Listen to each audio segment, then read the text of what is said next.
নমস্কার বন্ধুরা, নলেজ কাল্টিভেটারে স্বাগত। আমি সুদীপ ঘোষ শুরু করেছি যে ক্লাস, যেখানে পড়ার সাথে হাসি ফ্রি। আজকে একটা গুরুত্বপূর্ণ বিষয় নিয়ে আলোচনা করব। আমরা জানি যে আরজি কর কাণ্ডের যে বিচার তা কিন্তু চলছে সুপ্রিম কোর্টে। আর এই যে বিচার চলছে সুপ্রিম কোর্টে, অনেকেই ভাবছে যে হয়তো যে আসল দোষী তারা শাস্তি পাবে না। ভারতবর্ষের যে বিচার ব্যবস্থা তার যে দীর্ঘসূত্রিতা, তাতেই হয়তো ফেঁসে যাবে আর বেঁচে যাবে দোষীরা। তো সেই নিয়েই আজকের আমাদের ভিডিওর টপিক, যেখানে আমরা আলোচনা করব ভারতবর্ষের বিচার ব্যবস্থায় কেন এত দীর্ঘসূত্রিতা বা এত বেশি সময় লাগে। তো আজকের আমাদের বিষয়ের টপিক হলো justice takes long time in India, অর্থাৎ ভারতবর্ষের যে বিচার পেতে অনেক বেশি সময় লাগে। তো কেন এই প্রসঙ্গ সামনে আসছে তা নাকি দেখে নেব। ভারতবর্ষের বিচার ব্যবস্থায় এই যে দীর্ঘসূত্রিতার যে সমস্যাটা তা দেখে নেব। কেন ভারতবর্ষে বিচার পেতে এত বেশি সময় লাগে তা দেখে নেব। আর এর থেকে যে মুক্তি পাওয়া বা এর সমস্যার সমাধান করার কী উপায় আছে তাও কিন্তু দেখে নেব। তো ভিডিওটি ভালো করে দেখুন, আর ভিডিও সম্পর্কে আপনার মতামত থাকলে অবশ্যই কমেন্ট বক্সে জানাবেন। ভিডিও শুরু করার আগে আরও একবার, we want justice, justice for RG Kar. আমরা জানি যে আরজি কর মেডিকেল কলেজে যে খুন ও ধর্ষণের ঘটনা ঘটেছে, যে নৃশংস ঘটনাতে আমাদেরকে আলোড়িত করেছে এবং আমরা রাস্তায় নেমে প্রতিবাদ করছি। এই প্রতিবাদের মধ্যেই কিন্তু এই কেস সুপ্রিম কোর্টে তার কিন্তু প্রসিডিং চলছিল, এবং সুপ্রিম কোর্ট যেহেতু নিজে স্বতঃপ্রণোদিত হয়ে বা সুবমোটো কেস চালু করেছিলেন, তাই আমরা কিন্তু সুপ্রিম কোর্টের কাছে একটা যে বিচার পাবো তাই কিন্তু আশায় বুক বাঁধছিলাম। কিন্তু এই যে 5 তারিখ অর্থাৎ আজকে এই কেসের শুনানি ছিল, কিন্তু জানতে পারে যে এই কেসের শুনানি পেছিয়ে গেছে। সেই নিয়ে কিন্তু একটা বিতর্ক চলছে। অনেকে বলছে যে মহামান্য সুপ্রিম কোর্টে এই কেস চললেও হয়তো এই কেসেরও আমরা ফল দেখতে পাবো না, বা দোষীরা হয়তো শাস্তি পাবে না। হয়তো কী হবে যে ভারতবর্ষের বিচার ব্যবস্থায় যে অনেক সময় লাগে, সেই দীর্ঘসূত্রিতায় এই কেসের যারা দোষী তারাও নাকি বেঁচে যেতে পারে। আর এই যে তিলোত্তমা কাণ্ডের বিচার ব্যবস্থাতেও যে তারিখের পর তারিখ পে তারিখ এই যে চলতে শুরু করেছে বা আসতে শুরু করেছে, এই নিয়ে কিন্তু বিতর্ক হতে শুরু করেছে। তো আজকের আমাদের বিষয়ের টপিক যে তাহলে কি এই তিলোত্তমার কেসও এই তারিখের পর তারিখে আটকে যাবে, আর এই কেন ভারতবর্ষের বিচার ব্যবস্থায় এত সময় লাগে বিচার পেতে। এখন ভারতের হচ্ছে জুডিশিয়ারি সিস্টেম। এখন ভারতবর্ষের বিচার ব্যবস্থার যেটা মৌলিক যেটা জিনিস, সেটা হলো যে ইকুয়াল জাস্টিস। প্রত্যেকটা ভারতীয়র কাছে বা প্রত্যেকটা ভারতীয়র জন্য যে সমান যে বিচার তার দেওয়ার দায়িত্ব আছে মহামান্য কোর্টের কাছে, এবং কোনো বৈষম্যের ভেদ না দেখেই কিন্তু এই বিচার দেওয়া হবে। তাতে কোনো ব্যক্তি যে ক্লাসেরই হোক, যে কাস্টেরই হোক, যে ধর্মেরই হোক, যে লিঙ্গই হোক, সবারই জন্য ইকুয়াল জাস্টিস দেওয়ার জন্য কিন্তু বদ্ধপরিকর ভারতবর্ষের বিচার ব্যবস্থা। এমনকি ভারতবর্ষের বিচার ব্যবস্থা যে কতটা স্ট্রং সেটা আমরা প্রমাণ পাই, কারণ যে সরকার ক্ষমতায় আছে, সে কেন্দ্র সরকার হোক বা রাজ্য সরকার হোক, সে কেন্দ্র সরকার বা রাজ্য সরকারের বিরুদ্ধেও কিন্তু ভারতবর্ষের বিচার ব্যবস্থায় গুরুত্বপূর্ণ স্টেপ নেওয়া হয় বা গুরুত্বপূর্ণ জাজমেন্ট দেওয়া হয়। এমনকি শাসক শ্রেণীর বিরুদ্ধেও কিন্তু যে গুরুত্বপূর্ণ রায় দিতে দেখা গেছে আমাদের কোর্টকে। এমনকি পুলিশের বিরুদ্ধেও কিন্তু খুব কড়া রায় দিতেও দেখা গেছে আমাদের মহামান্য বিচারপতিদের।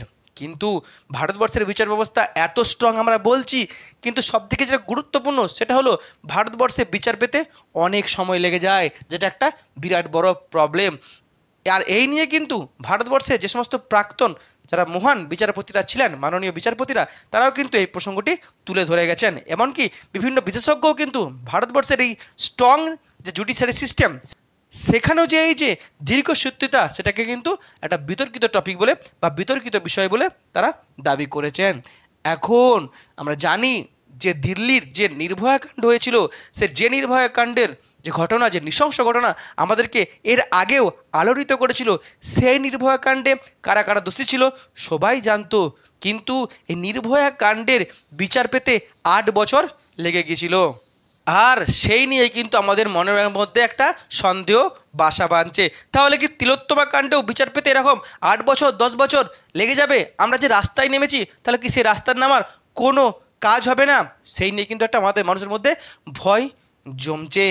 মেনলি আমরা জানি যে জাস্টিস ডিলেড ইজ জাস্টিস ডিনায়েড, অর্থাৎ যদি বিচার পেতে অনেক দেরি হয়ে যায় তাহলে কিন্তু সে বিচারের কোনো দাম থাকে না।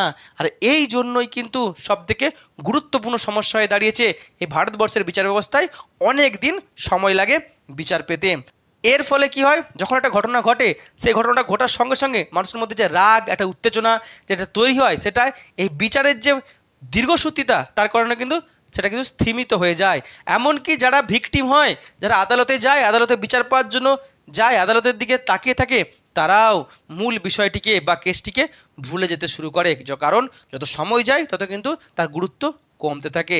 এমনও দেখা গেছে যে যে ভিকটিম তার মৃত্যু ঘটেছে তবুও কিন্তু সেই কেসের রায় পাওয়া যায়নি বা সেই কেসের কোনো চূড়ান্ত বিচার দিতে পারেনি আমাদের বিচার ব্যবস্থা। অন্যদিকে এই যে বিচারের দীর্ঘসূত্রিতা, তার কারণে কি হয়েছে, তার কারণে যারা অ্যাকচুয়াল, যারা কনভিক্ট, যারা দোষী, যারা অপরাধী, তারা অনেকটা সময় পেয়ে যায়। অপরাধ করেও তারা সহজে রাস্তায় ঘুরে বেড়ায়। এমনকি তারা যে গিল্টি করেছে সেই গিল্টি তাদের কোনো অনুতাপ থাকে না। এমনকি তারা একটা যে শাস্তি পাওয়া, সে শাস্তি পাওয়ারও যে ভয়টা তাদের কেটে যায়। তারা ভাবে যে আমাদের কিছুই করতে পারবে না। তারা একটা অপরাধ করে তবু সামনে এসে বলে যে একবার আমি খুন করেছি, জেলে গেছি, আবার অন্য একজনকে খুন করে জেলে যেতে পারবো, কারণ আমার ওইসব ভয় নাই। কারণ তারা জানে যে বিচারের যে সিস্টেম অনেক দীর্ঘ সময়, তার কিছু যায় আসে না। আর এই কারণে কিন্তু সমস্যা দেখা দেয় ভারতের মানুষের মধ্যে। এই মুহূর্তে যেটা দেখা যাচ্ছে যে ভারতবর্ষের সমস্ত যে কোর্টগুলি আছে সেই কোর্টে প্রায় 4 কোটির থেকেও বেশি কেস কিন্তু পেন্ডিং আছে। এমনকি প্রতিদিন কিন্তু এই কেসের সংখ্যা বাড়ছে। পুরনো কেসগুলোর সমাধান হচ্ছে না, নতুন কেসের সংখ্যা কিন্তু লাফিয়ে লাফিয়ে বেড়ে চলেছে। অর্থাৎ হিউজ প্রেসার বা হিউজ কেসের পেন্ডিং হয়ে পড়ে আছে, তার কিন্তু সমস্যার সমাধান হয়নি বা তার বিচার পাওয়া যায়নি। এখন এই যে ভারতবর্ষের বিচার ব্যবস্থা এত যে দীর্ঘসূত্রিতা বা যে দীর্ঘ সময় লাগে, তার মেন কারণটা আমরা দেখে নেব। রিজন মেনলি সবথেকে যেটা গুরুত্বপূর্ণ কারণ সেটা হচ্ছে ভেরি লো নাম্বার অফ জাজেস ইন কোর্ট। অর্থাৎ ভারতবর্ষের যে সমস্ত কোর্টগুলি আছে, সে সুপ্রিম কোর্ট, সে মহামান্য সুপ্রিম কোর্ট, মহামান্য হাইকোর্ট, মহামান্য ডিস্ট্রিক্ট কোর্ট বা ওই লেভেলে যে সমস্ত লোয়ার কোর্টগুলি আছে, এই সমস্ত কোর্ট মিলে বর্তমানে ভারতবর্ষে বিচারপতির সংখ্যা মাত্র 17,615 জন। অথচ ভারতবর্ষের জনসংখ্যা কত, 140 কোটি। তাহলে 140 কোটির যেখানে জনসংখ্যার মানুষ, সেখানে তো অপরাধ ঘটবেই। আর সেখানে মাত্র বিচারপতির সংখ্যা 17,615 জন। তাই এই অল্প সংখ্যক যে বিচারপতির দ্বারা এত সংখ্যক মানুষের যে কেস, তা কিন্তু কোনো মতেই সমাধান করা বা বিচার দেওয়া সম্ভব নয়, সেখানে সময় লাগবেই। এখন মহামান্য সুপ্রিম কোর্টে কতজন বিচারপতি আছে, 34 জন, সেখানেও একজন কম আছে, এই মুহূর্তে 33 জন আছে। কিন্তু এই লোয়ার কোর্টগুলিতে যে বিচারপতির সংখ্যা একবারেই কম, প্রায় 50% ভ্যাকেন্সি খালি পড়ে আছে যেখানে বিচারপতি নেই। তাই যারা বিচারপতি এই মুহূর্তে আছেন, মহামান্য বিচারপতিরা, তাদের উপরে কিন্তু অনেক বেশি চাপ, সমস্ত কেসকে তাদের আন্ডারে প্রসিডিং করতে হচ্ছে। তাই সমস্ত কেসের চাপ বেশি থাকায় কোনো মতেই দ্রুত যে বিচার ব্যবস্থা অগ্রগতি হচ্ছে না বা বিচার দেওয়া সম্ভব হচ্ছে না। অন্যদিকে শুধু তাই নয়, এমনকি ভারতবর্ষের কোর্টের সংখ্যাও কম আছে, এমনকি ইনফ্রাস্ট্রাকচার কম আছে লোয়ার কোর্টগুলোতে বেশি। যে কেস চালাতে গেলে যে কোর্টের যে ইনফ্রাস্ট্রাকচার লাগবে, যে বাড়ি লাগবে, যে রুম লাগবে, যে পরিবেশ তৈরি করতে হবে, সেই পরিবেশ তৈরির কিন্তু অনেক কম আছে। এমনকি অনেক অনেক রাজ্যের যে নিজস্ব হাইকোর্ট নেই, 2টি রাজ্যের একটা হাইকোর্ট, 2টো কেন্দ্রশাসিত অঞ্চলের একটা হাইকোর্ট। এমনকি কোর্টের যে সার্কিট বেঞ্চগুলো আছে, এই সার্কিট বেঞ্চগুলো কিন্তু অনেক দূরে দূরে যেতে হয়। তাহলে বুঝতে পারছি যে কোর্টের সিস্টেমটাই, ইনফ্রাস্ট্রাকচারে বিরাট বড় গলদ আছে, অনেক কম ইনফ্রাস্ট্রাকচার তার মধ্যে, আর তাতেই সহজেই দ্রুত যে বিচার দেওয়া সম্ভব নয়। নেক্সট কি, এখানে বললাম যে জাজের সংখ্যা বা মহামান্য বিচারপতিদের সংখ্যা অনেক কম। এখানে দেখতে হবে ভারতবর্ষের কোর্টে বা যে সমস্ত কোর্টগুলি আছে, লেভেল আস্তে আস্তে উপরের দিকে গেলে সেখানে যারা বিচারপতি হন তাদের কিন্তু যোগ্যতা লাগে অনেক বেশি, টাফ যোগ্যতা লাগে, ক্রাইটেরিয়া লাগে, যেখানে তাদের শিক্ষাগত যোগ্যতার সঙ্গে তাদের যে এক্সপিরিয়েন্সের যে যোগ্যতা, সেটা সবথেকে গুরুত্বপূর্ণ। এমনকি যাদের পলিটিক্যাল ইনভলভমেন্ট আছে তারা কিন্তু বিচারপতি হতে পারেন না। একে তো এত টাফ ক্রাইটেরিয়া দিয়ে বিচারপতি হওয়া একটু সমস্যাজনক, অন্যদিকে পলিটিক্যাল ইনভলভমেন্ট আছে, তাই তারা কিন্তু বিচারপতি হতে পারবেন না। অন্যদিকে আমরা জানি যে কলেজ লাইফ থেকেই কিন্তু যখন ল পড়া হয় তখন থেকে কিন্তু একটা ছাত্র রাজনীতির অংশগ্রহণ থাকে, তারাই আবার অনেক সময় মূল রাজনীতিতে এসে যোগদান করেন। তাহলে রাজনীতিতে যোগদান করলে তারা বিচারপতি হতে পারবেন না, তাহলে সেখানেও কিন্তু সংখ্যাটা কমে যাচ্ছে। টাফ ক্রাইটেরিয়ার জন্য সংখ্যা কমছে, আর রাজনীতির যে ইনভলভমেন্ট তার জন্য কিন্তু এখানে সংখ্যা কমে যাচ্ছে। অন্যদিকে এই যে বিচারপতিরা, আমরা জানি মহামান্য বিচারপতিদের যে পোস্ট সেটি হচ্ছে খুব সম্মানীয় পোস্ট এবং সেখানে সরকারি সুযোগ সুবিধা অনেক আছে, কিন্তু অনেক যারা অ্যাডভোকেট আছে তাদের বিচারপতি হওয়ার যোগ্যতা আছে, সেম এক্সপিরিয়েন্স আছে, কিন্তু তারা বিচারপতি হতে চান না, কারণ বিচারপতিদের পদটি হচ্ছে সম্মানীয় পদ, কিন্তু যারা অ্যাডভোকেট হয় তাদের হচ্ছে সেটা বিজনেস। তারা বিচারপতি হয়ে যত টাকা না রোজগার করবে, অ্যাডভোকেট হতে পারলে তাদের যে এক্সপিরিয়েন্স আছে, তাদের যে ক্যালমা আছে, তার দ্বারা কিন্তু তারা অনেক টাকা পয়সা রোজগার করতে পারবেন, তাই তারা অনেকেই বিচারপতি হতে চানও না। তাহলে বুঝতে পারছি বিচারপতির সংখ্যা কিন্তু কম। অন্যদিকে কি আছে, অন্যদিকে এই যে অনেক সময় লাগছে একটা বিচার পেতে, তার একটা মূল কারণ হচ্ছে এই অ্যাডভোকেটরা, যারা আইনজীবী বা যারা উকিল আছে, তারা কি হয় কেস লড়ে, এবং কেস যখন তারা লড়তে যায় তারা এতটাই এক্সপিরিয়েন্স হয়ে যায়। আর কেস লড়া বা অ্যাডভোকেট মানে কি, এটা হচ্ছে বিজনেস, তা যত কেসটা লং টাইম নেবে তো তার বিজনেস ভালো চলবে, তাদের প্রত্যেকটা হিয়ারিংয়ে তারা ফিস পাবে, তাই তারা ইচ্ছা করে তারা ট্যাকটিসকে কাজে লাগিয়ে তারা বলে যে আরও প্রমাণ লাগবে, আরও তথ্য প্রমাণ লাগবে, আরও আই উইটনেস লাগবে, তার জন্য তারা বিচারপতির কাছ থেকে সময় চেয়ে নেন। আর বিচারপতি যে কেসের সাথে সময় দিতে বাধ্য হন, আর তার জন্যই কী হবে, আবার একটা হিয়ারিং, আবার একটা ডেট, আবার একটা তারিখ পে তারিখ করতে করতে সময়টা অনেকটা বেড়ে যায়। এই যারা অ্যাডভোকেট আছে তাদের জন্য তারা ইচ্ছা করে কিন্তু টাইমটাকে বাড়িয়ে দেয় তাদের বিজনেসটাকে বেশি করে অগ্রগতি দেওয়ার জন্য। অন্যদিকে এই মুহূর্তে ভারতবর্ষের সুপ্রিম কোর্ট থেকে, হাইকোর্ট থেকে একবারে লোয়ার কোর্টে যে যারা উকিল বা অ্যাডভোকেট তার সংখ্যা কিন্তু অনেক বেশি, প্রচুর বেশি, কিন্তু প্রত্যেকটা কোর্টে কিন্তু যে খুব কম সংখ্যক যারা উকিল আছে তাদের কিন্তু সব থেকে লিডিং পজিশনে আছে, তাদের শিক্ষাগত যোগ্যতা, তাদের যে এক্সপিরিয়েন্স তাদের অনেক বেশি, তাই তাদের রাজত্ব বা তাদের একচেটিয়া রাজত্ব, আর এই একচেটিয়া রাজত্ব হওয়ার ফলে তাদের কিন্তু ফিস বেশি। এক একটা হিয়ারিংয়ে যারা সুপ্রিম কোর্টের যারা উকিল আছেন তারা 2 লাখ 4 লাখ 5 লাখ টাকা পর্যন্ত তারা ফিস নেন, তাহলে তাদের এই হিয়ারিংয়ে ফিস কিন্তু অনেক বেশি, কারণ তাদের অভিজ্ঞতা অনেক বেশি, তারা অনেক কেস জিতেছেন, আর সাধারণ মানুষ বিশেষ করে গরিব মানুষ কিন্তু তাদের নাগাল পান না। অন্যদিকে তারা দেখেন যে তারা যত কেস নিতে পারবে তত কিন্তু তাদের ব্যবসাটা বাড়বে, তাই তারা ইচ্ছা করে আইনের যে সমস্ত ফাঁক আছে বা আইনের যে সমস্ত বিতর্কিত জিনিস আছে সেগুলোকে কাজে লাগিয়ে তারা ইচ্ছা করে কিন্তু বিচারপতিকে বাধ্য করেন যে সময় বেশি করে দিতে, আর সময় বেশি দিলে এবার নেক্সট হিয়ারিং দিলে, হিয়ারিংয়ের পর হিয়ারিং দিলে কিন্তু অনেকটা সময় লাগবে, তাই বিচার পেতে অনেক সময় লেগে যায়। অন্যদিকে ভারতবর্ষে 140 কোটি লোকজন, এবং সবাই কি করে, যখনই কিছু একটা ঘটলো, স্বামী স্ত্রীর রাত্রেবেলা মনোমালিন্য হলো, ভাইয়ে ঝগড়া হলো, মা বাবাই ঝগড়া হলো, এতে কী হবে, তারা সবসময় কি হুমকি দেখায় যে আমি কোর্টে তোকে দেখে নেব। এখন এই কোর্টে দেখে নেওয়ার একটা বিরাট বড় প্রবণতা আছে, ছোটোখাটো বিষয়ে, ছোটোখাটো কেসেও কোর্টে যাওয়া তাদের একটা বিরাট বড় প্রবণতা আছে। যে কেসগুলো খুবই অপ্রয়োজনীয়, খুব ছোটোখাটো কেস, যেগুলো নিজেরাই আমরা মিটিয়ে নিতে পারি, এগুলোও যখন কোর্টে যায় বা আদালতে যায়, মানুষ আদালতের দ্বারস্থ হয়, তখন কিন্তু তার সংখ্যা অনেকটা বেড়ে যায়। আর কেসের সংখ্যা যদি বেড়ে যায় তাহলে তো সময় লাগবেই, বিচারপতিদের উপরে চাপ তো বাড়বেই। এমনকি এখন আছে PIL আছে, যে জনস্বার্থ মামলায় অনেক ক্ষেত্রেই দেখা যায় যে ফলস জনস্বার্থ মামলা করা হয়, তার ফলেও কিন্তু কেসের প্রসিডিং চালাতে গিয়ে সেখানে একটা চাপ বেড়ে যায়।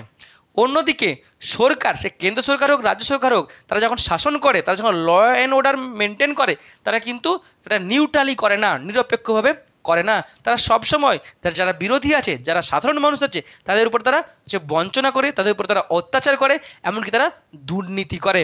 আর সাধারণ মানুষ যখন সরকারের দ্বারা, শাসকের দ্বারা, রাষ্ট্রের দ্বারা যখন বঞ্চিত হয়, যখন দুর্নীতির শিকার হয়, তখন তারা কি করবে, তাদের একটা হাতিয়ার আছে, কোর্টে যাওয়া, তারা বাধ্য হয়ে কোর্টে যায়। তাই এই সরকারের কারণেই তারা কিন্তু কোর্টে যেতে বাধ্য হয়, তার ফলে কি, যে কোর্টের কেসের চাপ অনেক বেড়ে যায়, কারণ সরকার নিরপেক্ষভাবে তারা যে শাসন কার্য পরিচালনা করে না।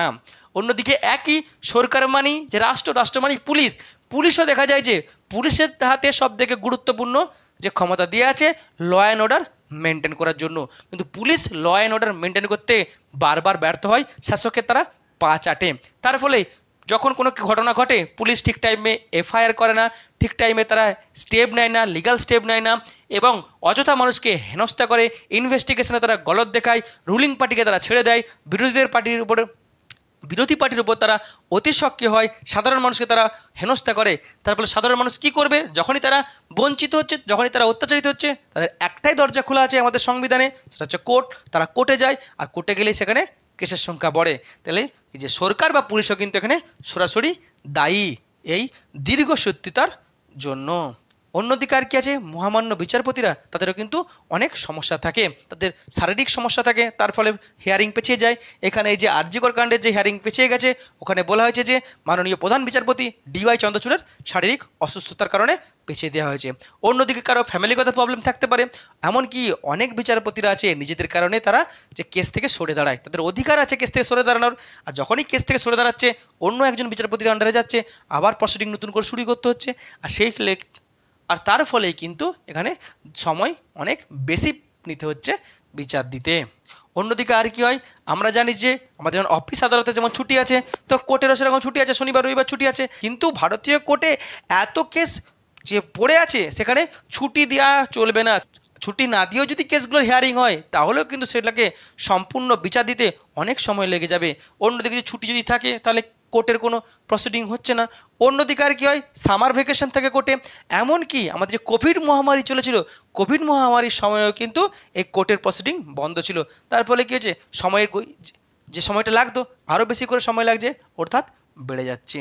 অন্যদিকে সবথেকে গুরুত্বপূর্ণ ভারতীয় বিচার ব্যবস্থায়, একটা কেস যখন লোয়ার কোর্টে কেউ হেরে যাচ্ছে, সে একটা কেস যখন কেউ লোয়ার কোর্টে হেরে যাচ্ছে, সে হাইকোর্টে যাচ্ছে, হাইকোর্টে সিঙ্গেল বেঞ্চ হেরে গেলে সে ডিভিশন বেঞ্চে যাচ্ছে, ডিভিশন বেঞ্চ হেরে গেলে আবার সে সুপ্রিম কোর্টে যাচ্ছে। এই যে এক কোর্ট থেকে অন্য কোর্টে চ্যালেঞ্জ করা, এটার জন্য কিন্তু সবথেকে বেশি সময় লাগে ভারতবর্ষে বিচার দিতে। আর তার পেছনে কিন্তু একটা গুরুত্বপূর্ণ কারণ আছে, যে কারণটা হচ্ছে, এদিকে যেমন আমি কি বললাম যে justice delayed is justice denied, ওরকমই আর একটা গুরুত্বপূর্ণ যে টার্ম আছে বা লাইন আছে, সেটা হচ্ছে জাস্টিস হুরিড ইজ জাস্টিস বুরিড। অর্থাৎ যদি খুব দ্রুত জাস্টিস দিয়ে দেওয়া হয়, অনেক সময় কিন্তু সেখানে বিচারকে কবর দেওয়া হয়। কারণ এই দ্রুত বিচার দিতে গিয়ে, দ্রুত প্রসিডিং করতে গিয়ে কী হবে, অনেক সময় যারা দোষী নয়, অপরাধী নয়, তাদেরকেও ফাঁসি দেওয়ার সুযোগ থাকে। অনেক সময় নিরপরাধ ব্যক্তিকে ফাঁসি দেওয়া হয়। অনেক সময় যারা মূল চক্রী বা যারা মূল অপরাধী, তাদেরকে বাঁচাতে কোনো নিরপরাধ ব্যক্তিকে যে স্কেপগোট বা বলির পাঠা করে দেওয়া হয়। তাই এটা কিন্তু কোনো দিনই উচিত নয়। কারণ ভারতীয় সংবিধানে বলে আছে যে একজন নিরপরাধ ব্যক্তি যেন কোনো দিনও সেটাকে একটা সাধারণ নিরপরাধ ব্যক্তির স্বার্থকে বাঁচাতে গিয়ে ব্যক্তি যখন লোয়ার কোর্টে যান, তার অধিকার আছে তার উচ্চ কোর্টে যাওয়ার। কারণ ভারতীয় সংবিধান তাকে বারবার সুযোগ দিয়েছে যে তুমি যদি নিরপরাধ হও, তাহলে তুমি কোর্টে যাও, প্রমাণ নিয়ে আসো, যেখানে তুমি নিজেকে যদি নিরপরাধী প্রমাণ করতে পারো, তাহলে কিন্তু তুমি মুক্তি পাবে। আর সেই জন্যই কিন্তু এক কোর্ট থেকে অন্য কোর্টে চ্যালেঞ্জ করার ব্যাপারটি আছে। অনেকে বিষয়টা জানে না বলে গালাগালি দেয়, এটা কিন্তু অত্যন্ত গুরুত্বপূর্ণ এবং ভারতীয় বিচার ব্যবস্থার সবথেকে একটা স্ট্রং জিনিস এটা, যেটা প্রতিটি দেশেই আছে। যেমন আমরা যে ধনঞ্জয়ের ফাঁসি দেখেছিলাম, অনেকে বলেন যে এখন যে ধনঞ্জয়ের ফাঁসি যদি তার যদি টাকা থাকতো, সে যদি উচ্চ আদালতে যদি সে চ্যালেঞ্জ করতে পারতো, তাহলে তো তার ফাঁসি হতো না, তাকে হয়তো ফাঁসানো হয়েছে। এমনকি আমরা যদি একটা ভালো সিনেমা দেখি, জলি এলএলবি 2তে দেখবো যে যাকে ফাঁসানো হয়েছে সে কিন্তু জঙ্গি নয়, তাকে জঙ্গি হিসাবে ফাঁসিয়ে দেওয়া হয়েছিল মূল জঙ্গিকে আটকানোর জন্য বা মূল জঙ্গিকে বাঁচানোর জন্য। তাই নিরপরাধ ব্যক্তি যাতে কোনোদিনই শাস্তি না পায়, তাই কিন্তু এই চ্যালেঞ্জ করার বিষয়টি আছে। কিন্তু সমস্যা হচ্ছে, যখন গরিব মানুষ চ্যালেঞ্জ করতে যাচ্ছে, যে ডিস্ট্রিক্ট কোর্ট থেকে সিঙ্গেল বেঞ্চে হাইকোর্টের, সিঙ্গেল বেঞ্চ থেকে হাইকোর্টের ডিভিশন বেঞ্চে, তখন কিন্তু উকিল ধরতে হবে। আর উকিল ধরতে গেলে কিন্তু টাকা লাগবে, আর যদি টাকা না থাকে তাহলে কিন্তু কেউই কিন্তু তার হয়ে আইন লড়বে না। সেখানে তো একটা সমস্যা দেখাই যায়। তাহলে এ হলো একাধিক কারণ, যেখানে আমি বুঝালাম যে কেন ভারতবর্ষের বিচার ব্যবস্থায় বিচার পেতে এত বেশি সময় লেগে যায়। তাহলে এগুলো থেকে যদি মুক্তি পার বা এগুলো যে এই যে সমস্যা, তার কি সমাধান কিছু আছে? এখন সমাধান তো আমরা বলতে পারবো না, সমাধানের জন্য ভারতবর্ষের সুপ্রিম কোর্ট আছে, ভারতবর্ষে বড় বড় আইনবিদরা আছে। এখন কতগুলো সমাধান আমরা দেখতেই পাচ্ছি, এইখান থেকে মেনলি যে ভারতবর্ষের বিচার ব্যবস্থায় জাজের সংখ্যা কোনো না কোনো মতে বাড়াতে হবে এবং কোর্টগুলির বা লোয়ার কোর্টগুলির যে সংখ্যা বাড়াতে হবে এবং তার যে ইনফ্রাস্ট্রাকচার কিন্তু অনেক উন্নত করতে হবে। অন্যদিকে এই যে ছোটো ছোটো কেসগুলো বলছি, যে স্বামী স্ত্রী ঝগড়াতে অনেক সময় বড় কেস হতেই পারে, সেটা আলাদা কথা, কিন্তু ছোটো ছোটো কেস ভাইয়ে ভাইয়ে ঝগড়া, যেগুলো এগুলো খুবই প্রিটি কেস, যেগুলো খুবই তুচ্ছ কেস, সেই কেসগুলো কোর্টে যাওয়ার আগেই যাতে আরবিট্রারি ট্রাইব্যুনালে মিটিয়ে দেওয়া যায়, তাই আরবিট্রারি ট্রাইব্যুনালের সংখ্যা কিন্তু বাড়াতে হবে। অন্যদিকে আর কি, যে কোর্টগুলিতে দ্রুত বিচার ব্যবস্থা বা প্রসিডিং করার জন্য ডিজিটাল সিস্টেম কিন্তু আপডেট করতে হবে। অনেক জায়গাতে এখনও ডিজিটাল সিস্টেম ইনস্টল করা হয়নি। অন্যদিকে কি, যে সরকারকে আর পুলিশকে নিরপেক্ষভাবে কাজ করতে হবে। তারা যদি নিরপেক্ষভাবে না কাজ করে, তাহলে সাধারণ মানুষ যদি তাদের দ্বারা বঞ্চিত হয় বা দুর্নীতির শিকার হয়, তারা তো কোর্টে যাবে, তাহলে কিন্তু সংখ্যা বাড়বেই কেসের। অন্যদিকে ভারতবর্ষের যে বিচার ব্যবস্থা অনেক স্ট্রং বিচার ব্যবস্থা, কিন্তু কিছু কিছু ক্ষেত্রে অনেক বিশেষজ্ঞরা মনে করেন যে এই পুরনো সিস্টেমের কিছু আপডেট করা উচিত। তাই আপডেট অবশ্যই প্রয়োজন, বা যে রিফর্ম প্রয়োজন ভারতীয় জুডিশিয়ারি সিস্টেমে বা ভারতীয় যে ল সিস্টেমে।